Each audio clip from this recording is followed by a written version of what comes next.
Greetings, football fans, aka soccer fans. Welcome to another episode of Ball Chat Podcast. On this day that Manchester United took a point at home, I am Benton. Junior, how you doing? The Manchester United fan who's breathing heavily. I'm at peace. You're at peace. I'm at peace. You're smiling very, smiling a lot with that 1 point. But and joining us. Wait, hold on, family. Come on, how are you doing? I'm good. Voila, look. Come on, Come on is on Skype. Come on, it's on Skype. You know how long we've been football family, you know how long we've been trying to work out Skype? It's been a long process, so we have to give thanks and give credit to the engineer. It might not be perfect, but it's work in progress. And joining us today, football family, we have a Liverpool fan himself, Mr. Ray, decided to grace us with his presence. How are you doing, sir? Doing great. Could have been better with a win, but hey, you know. You'll take the point. You know, when you're not playing well, Ray, it's impressive to go into someone's home and still get away with a point, right? Well, yeah, that is some consolation. I mean, you know, we're still 6 points ahead, but that we could have played a lot better. We didn't. We played the true Liverpool play the last 10 to 15 minutes is when the true Liverpool came out. Yes. Before that, I don't know what they were doing, saving the energy for Wednesday, but it just didn't look the same. I don't know if it was just the midfield, Henderson in there, Origi. Yeah. He, you know, we could have had someone else other than him. Yeah. I mean, that was my problem is Origi. Yeah. All right, and you will get to that later on as we dissect the game a little further. But football lovers, as usual, we're going to kick the show off with our ballers and bugs. Ballers being the most impressive player of the week, the most outstanding player.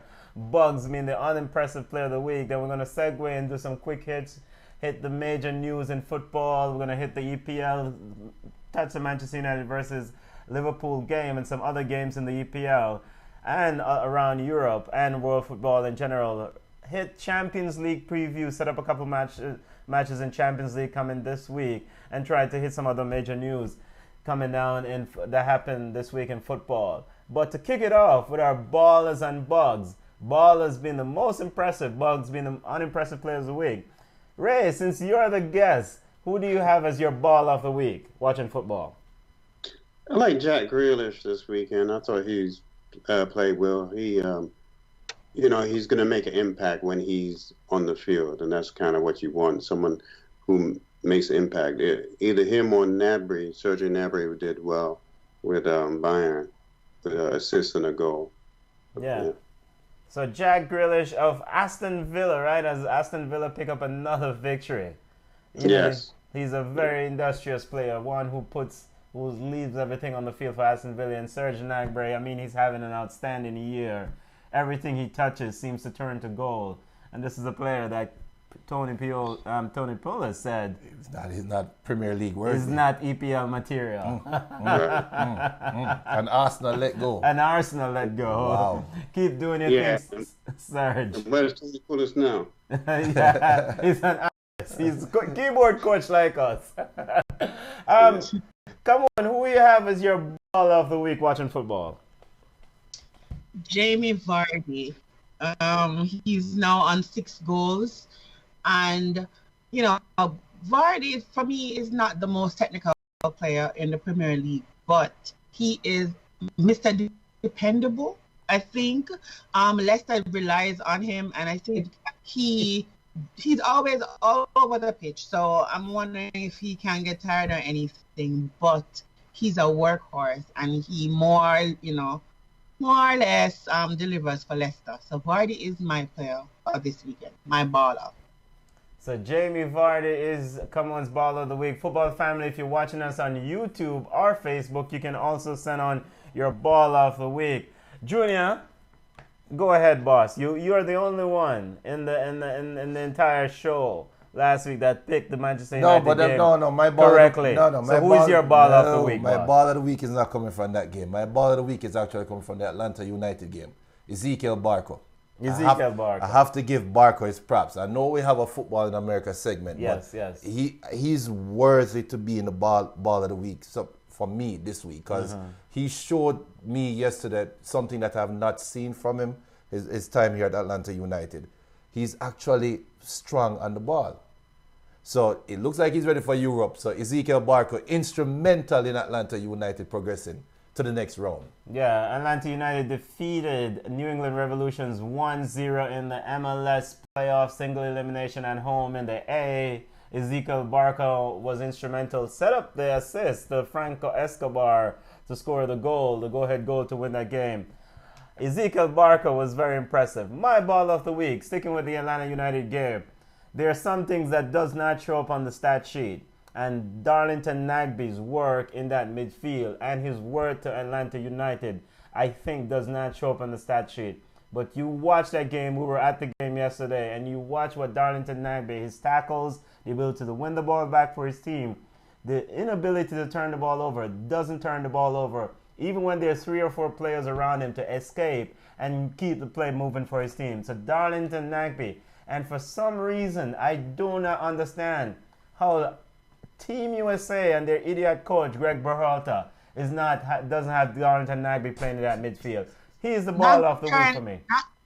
Nagbe turned down a call, and I guess in the US's mind is that you never refuse your country's call when you're fit and ready to play. So when they called Nagbe, Nagbe told them he wanted to spend some time with his family. Okay, so he never got a call after that. So he turned down this most recent call? No, not this. He has not gotten up. After he said he's not going to play when they called him, they've never called him back. So we can't let bygones be bygones. Big up to Dalton watching on. But my ball of the week is Darlington Nagbe.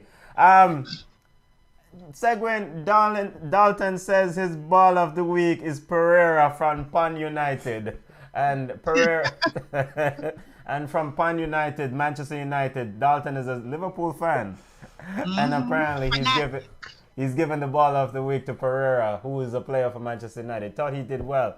Segueing from ballers to bugs. Ray, who you have as your bug of the week? Aaron Moy got a red card against in that same game that Villa won. Quick succession. Just not very smart play. You just got a yellow card, and here you are going to ground when there's no need to. Yeah, Aaron Moy of Brighton Hove Albion. One day he looks exceptional, next day he wants to take a break. Well, before we say El Pistolero say his ball of the week is the ref in the body you give. And sticking with ballers of the week, El Pistolero ball of the week is the referee. And I think Kevin would also give the referee the ball of the week because he was chastising the referee. And Aaron Moy is your bug of the week. Ray, come on, who is your bug of the week? I'm going to give my bug of the week to the entire Tottenham squad and Pochettino. He is, I'm not sure what's going on at Spurs. And every time we always talk about who's going to get sacked first, if it's Poch or it's going to be Silva. Everton went out there and they actually played for their coach and they saved their coach's job. Spurs, on the other hand, I'm not sure what they were doing. Yes, he didn't get any money to buy any players in the transfer window. Yes, he doesn't have the best players. Yes, he has Harry Kane. But for a team that had 70% possession to 30% possession to Watford, and they had to score in the dying minutes of the game to equalize. It was a poor showing by Tottenham. So I'm not sure how, if Poch is going to be there, he said he has 5 more years on his contract. I'm not even sure if he's going to be around there, still. Harry Kane was invisible in the game. So, and then Dele Alli came back from his injury and he had to save them. So Spurs is a deservingly bug of the week. Wow, that's a long bug. I mean, you could have just said Tottenham and move on. It's a centipede. It's a centipede. I mean, Explain why the entire team got it. yeah, we know the team is garbage. Come on, and the coach is garbage. Just give Whoa. the coach and the team is garbage. Junior, you're a bug of the week. Champions League finals. How can it not be Tottenham? Right? How can it not be Tottenham? So that's your bug of the week. My bug of the week, Tottenham. Tottenham is your bug of the week. And Dalton said the bug of the week. His bug of the week is Zaha from Palace. I mean, Dalton harsh. They're playing Manchester City. Zaha and Palace got the breaks roughed up, not beat off of them, but No, they got the breaks beat us. The City just didn't want to score. City just Yeah, dominated. I mean, it should have been 6-0 easily. Easily. Should have been an easy. Yes. And big up to Kwame on our Facebook. You were saying something, Ray? No, I wasn't saying anything. I saw that with Zaha, but there was a lot of tactical fouls that Man City was doing to trying to keep Zaha quiet. He was getting pretty irate. The referee wasn't doing anything. It really, you know what? I should probably change my bug of the week to the VAR because they got VAR, but they're not using it. You can change them. So your bug of the week is VAR. You can. So bug of the week is VAR. My bug of the week, Ray's bug of the week is VAR, and I will keep in with Ray's sentiment on VAR and officiating. My bug of the week is the referees and the officials that are making the decision around VAR. We have the rule, we have the technology in place. We know the rules. Just make the calls. In the game against Watford and Spurs, there was a blatant penalty they went to VAR. Wince kicked down the guy in the box, fouled the guy. That's a penalty. Just call the stupid foul and keep it moving. But for some reason, it's like we have the technology, but we refuse to change the rule, change the call on the field. Why have the technology? Why use it? Well, to play devil's advocate, if you use the technology, then the referees are going to ask the question, why do you need us? I thought the objective from the PGMOL is to get the calls right. And that is the gray area, because the gray area now is get the calls right as seen by the referee. They're accurate. Get them accurate. But as seen by the referee. Well, now you have assistants. Yeah, so I think it will get better. El Pistolero says Pep says his team doesn't do tactical fouls in an interview. Then Rodri came out said they do tactical fouls. And he'll be on the bench for the next 5 games. Yeah, Pep doesn't always tell the truth. But Yes, come on. In addition to what we were saying about VAR, remember the beginning of the season, for EPL, they said, and they came out and said it, that VAR is in addition to referees. They did say that the referees will control the game, will be in charge of the game, and VAR is only there to assist. So take away from that what you will. Yeah, yes. And that to me is foolishness. If it's wrong, it's get the calls right. Now, to segue to our European roundup and try to hit some of the major stuff coming out of football this week. And Ray, Manchester United and newly look like energized Manchester United took a point from the 17 wins in a row Liverpool. Your thoughts on the game, Ray? Well, I think that it was tactically wrong. When you see Man United set up so defensively, I was amazed that they set up so defensively, but the first half, it was all Man United. I think that James played a great game for Man United. I think Rashford is always dangerous when he gets the ball for Man United. And but they got some problems, and we should have been exploiting them. Ashley Young is not a defender, and come on. I mean, it's just ridiculous. But we had a Riggy on the field, and I just don't think he understands, and maybe he got different instructions on what he needs to do with the ball. And he moved Mane. I mean, I noticed Mane's natural position is on the right, but and he's been playing on the left since Salah's been there. But no, we should have came away with more than 1 point. So you saw that. But it's hard to play against 12 men. So it's hard to play. But so you saw that as a loss. Ray, you saw that as a defeat. Oh yeah. Okay. The referee need to put a Man United jersey on. That was a definite foul against Origi, and that should have been called a foul. I don't understand that led why to the it wasn't. Manchester United. And then you look at VAR again, and he don't change the call. Yeah. Every other sport where they have video, you look at the call. If it's wrong, call it. It's wrong, just like you said. Yeah. It's just trying to, and that led to the build-up of the goal for Manchester United. He's referring to the Origi supposedly foul. Come on, you're the objective voice here. Before we get Junior's opinion, your thoughts on this game? I mean, Liverpool got away with one, or Manchester United let one slip? Am I objective? I don't like one of these times. I'm not going to say.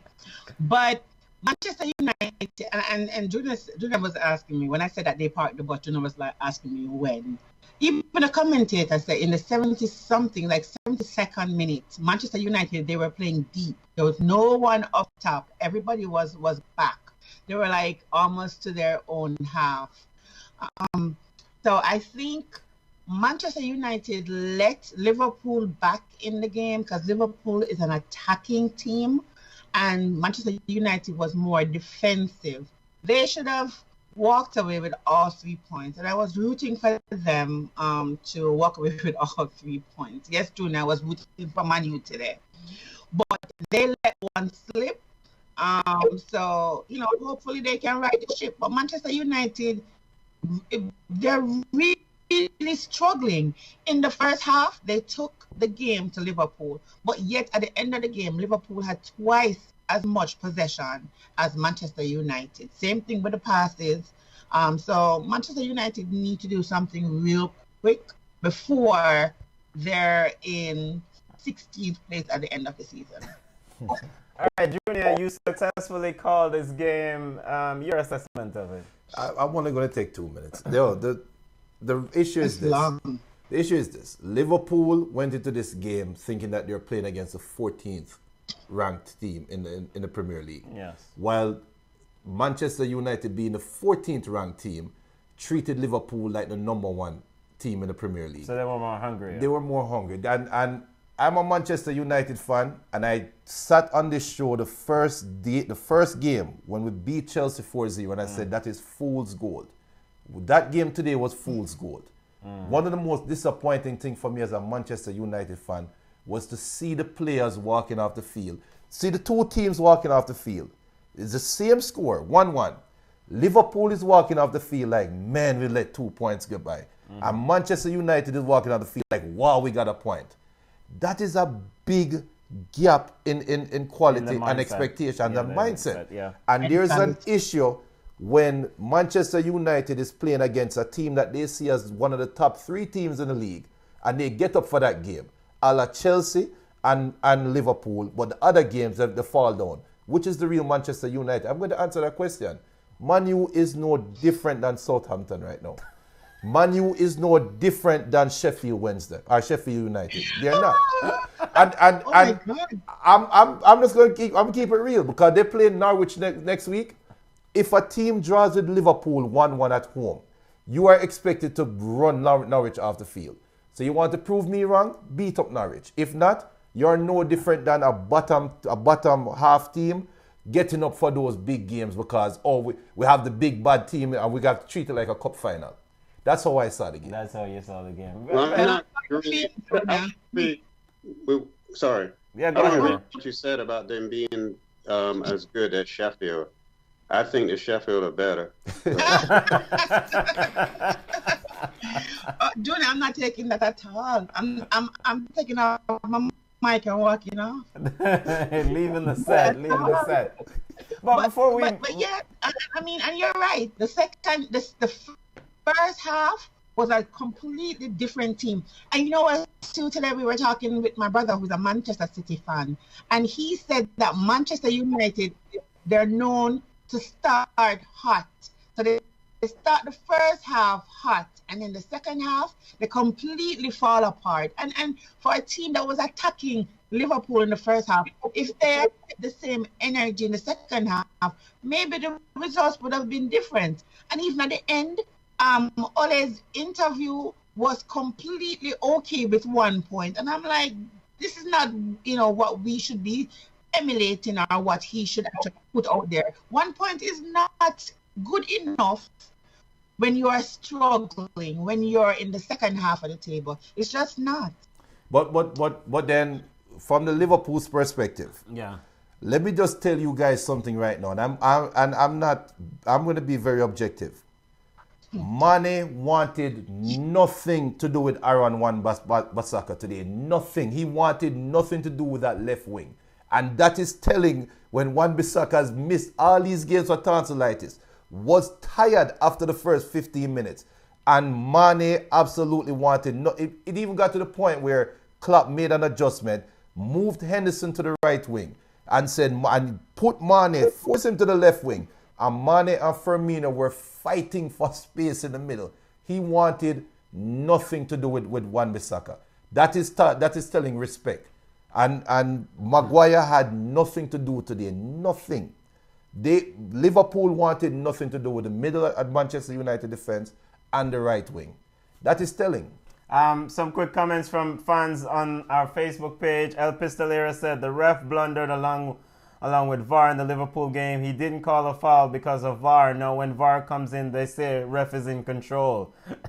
Sounds angry. He was always there, 5 versus 3 in the midfield. Ole even lied in his interview. Today, De Gea can't play, then tomorrow he's not 100%, then all of a sudden he's playing. The last 20 minutes, they didn't leave the half. Manchester United, and Dalton said them lie down for Manchester City.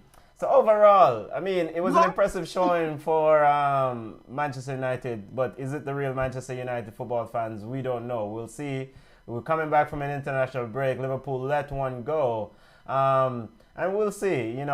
We will see now. The 17-game winning streak is ended. It's now a 17-game unbeaten run. They didn't get the 18-game winning streak as for Manchester City set.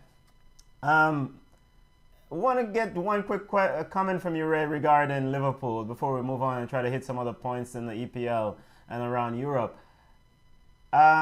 Liverpool looked a bit toothless without the Egyptian king, Mohamed Salah. Your thoughts on that and the fact that he was missing today? Yeah, I think that would have pushed Man United a little bit if we would have had Salah running at them. But the problem is the midfield. Henderson is he's a little bit slower to think. You needed somebody with some energy in the midfield. Oxlade-Chamberlain, maybe Keita. I mean, Keita hasn't proven himself this season, but needed a little bit more energy in the midfield. Wijnaldum is always great. He holds onto the ball, but I think we needed to control the midfield. It was always Man U's game, actually. Yeah. All right, come on. Let's try to hit some other things coming out of the EPL. Manchester City defeated Crystal Palace. We expected a more competitive matchup, but Raheem Sterling and Manchester City just toy. I mean, that second goal that David Silva scored with a chip over by Raheem Sterling, a lift over by Raheem Sterling was fantastic. Your thoughts on that game? As we said earlier, it should have been 6-0. Raheem Sterling was wasteful in that game. He was extremely wasteful. I don't know if that was one of his poorest games. Well, not poor. I mean, but he was okay, but he was just wasteful. But Crystal Palace didn't do anything to help their cause. Manchester City was lagging. They didn't play to their full potential, and yet Crystal Palace could not capitalize on it. Yes, Zaha was chosen, and that shows that Pep actually does his homework. So Zaha didn't get a chance to grow into the game. But Man City is rolling, and hopefully they can close the gap on Liverpool. Okay. All right. But Henderson, I think that's the Crystal Palace goalkeeper. Is it Hennessy? Yeah, Wayne Hennessy. Yeah. Yeah, he had some great saves in that game. I mean, some really good saves. Yeah. But and the two goals that they scored were actually two good goals. Yes. He couldn't do anything against them. Yes. But I do think that the goalkeeper kept him in that game. Yes. And big up to Bobby Peace watching us on Facebook. Bobby Peace at YNWA. I wonder what does that mean. Well, you never walk alone. The Liverpool fans still standing firm. Junior, as we quick hits on our EPL roundup, try to touch a few more things before we segue to Champions League preview. You're a big coach, Mauricio Pochettino. I mean, he drew with Watford. Him and this team drew with Watford at home. I mean, are his days numbered? Hurricane, Dele Alli, one of you guys must have watched Ball Chat before. And I said last year in the Champions League final, Pochettino should leave Tottenham the second whistle blows, win or lose. Get out of town. He didn't listen. Pochettino should have listened to me. Come to Manchester United. I told him to come to Manchester. No, he didn't want to come. Now you're reaping the fruits of your labor. His voice has gotten stale. His message has gotten old. He's a good coach, but you have the same set of players. You can only motivate them that long. And I think that is Tottenham's problem. And that's Pochettino's problem. I'm sorry, but it can't be his problem. Yeah. Because he does not hold the purse strings. He's asking for the players, but he's not getting the players. So how can we really blame him because he's working with the players that he has? I mean, if he does, because remember, he didn't buy any players. Tottenham Spurs didn't. They said they didn't have any money because they spent all the money on the stadium. So it's blame 100% on Poch. I mean, you have Harry Kane and you have Harry Kane because he's English. They say he's one of the best English players in the Premier League. But what did he do yesterday? Is that Poch's fault? So I kind of give and take with him. If he had spent the money like Everton, then we would say that he's not motivating the new players. He has no new ideas. But that wasn't the case. Big up yourself. Big up Wolverine. Wolverine, big up. Big up Wolverine. Big up yourself, Henry John Adams. He says, AKA Wolverine. AKA Wolverine, like this concept, but the name shaky, brother. Yeah. And this is reference to YNWA. No, it's not that. But okay, my apologies. But Ray, to get your quick thoughts on Pochettino, do you think he's on borrowed time at Spurs? Because we're hearing all these excuses for him by Junior and come on. No, I don't think he's on borrowed time. I don't think he should be on borrowed time. He's one of the best managers that Tottenham had in the last out of the last 2 or 3 managers. And so you are also making an excuse for him also. Well, I mean, look, he's doing. He's turning, these players. He's got no injection of. He should look to the youth team, but he's got no new players, and he's still doing okay. My problem is some of the players like Eriksen, who hasn't shown, or I don't know what his problem is. He wasn't even in the squad, but Christian Eriksen for the team, who wanted to go to Madrid. I mean, this is what Pochettino should be motivating players like him. I don't know if it's just the international break that has caused these players to not perform like they normally do. So, And Garth Crooks, who was a Spurs fan, was on BBC this weekend after that Watford game, and he went in hard on Mauricio Pochettino. Martin Keown said, quote, "You should be happy to have him as a manager." He's an excellent. But the bottom line is that Pochettino has been at Tottenham for 5 years. 5 years. The data, we just look at the numbers. They've signed players. He doesn't get players every year, but he's still yet to win at least an FA Cup or a League Cup. We're in a winning business, and he's not winning anything. Let me ask you one question. Yes. With his run.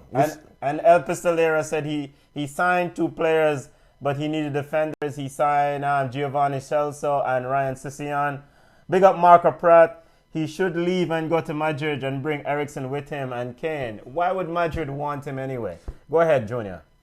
Sorry. With this run that Pochettino is on, be honest. If you were in, Being honest, I'll tell you the no, opinion you want to hear. I want you to be honest with me. Tell you the opinion Be you want to honest with hear. me. Go ahead. Pochettino, put yourself in Pochettino's shoes. If you had an average access to funds, average, Yes. I'm not saying unlimited, will Sissoko be on your bench or even in your team right now? Be very honest with me. No. Okay. I know. So- but, so- and so here's a response to that. You have managers that take players and transform them into something bigger than themselves. Gigi Wijnaldum and Musa Sissoko were both at Newcastle to play at Newcastle a few years ago at the same level at Newcastle. Right. They were both similar players at Newcastle. Jurgen Klopp has taken Gigi Wijnaldum and transformed him to a better player. Musa Sissoko, there are games where he played exceptional and then games where he's just dirt garbage. Managers are responsible. You sign players, but you also need your managers to transform them to something better. And Pochettino is yet to do that at Spurs. Too inconsistent. He gets up for the big games and then they lose to Burnley. Fire him. Who are you going to get that's better? Who do you want? Who are you gonna get us better? Guard Crook said they need somebody who to win trophies. Because bottom line, we need a win trophy agenda. Can they win trophies in this current climate? What will it take for Right. Tottenham? Hey, Robert Martinez won FA Cup with Wigan. He can't even win a League You Cup. think Liverpool or Man City right now is willing to give And anybody with- anything in and England? with that mindset, this Spurs probably has more heart than him.